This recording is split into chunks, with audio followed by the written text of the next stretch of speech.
nichukue nafasi hii kushukuru wizara kwa kuweza kufikiria wazo la kutuleta wadau ili kuweza kuchangia katika vile ambavyo tunaona vinastahili na vinahitajika kuwepo kutokana na sisi watumiaji kuvifahamu. Hili ni jambo kubwa sana.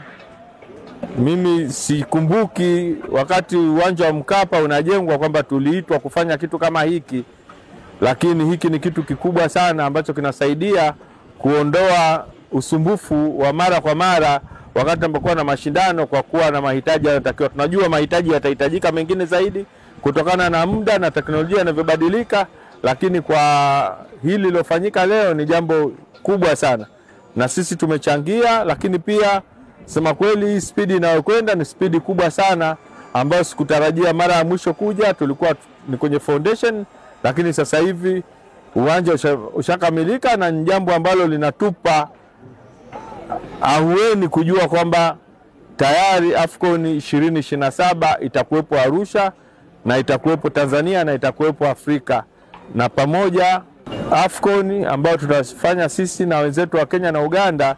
Sisi kwa upande wa Tanzania tumefikia sehemu nzuri, bado hizo changamoto chache kwa vile viwanja ambavyo vinavyohitajika vingine vya mazoezi vitakapokuja kufanyika baadaye, ili tuweze kukamilisha yale mahitaji yanayostahili. Kitu kikubwa tu ni Watanzania kuhakikisha kwamba tunavitunza hivi vitu vinavyotengenezwa ili uweze kusaidia na vizazi vijavyo vije kukuta na kuweza kuvitumia bado.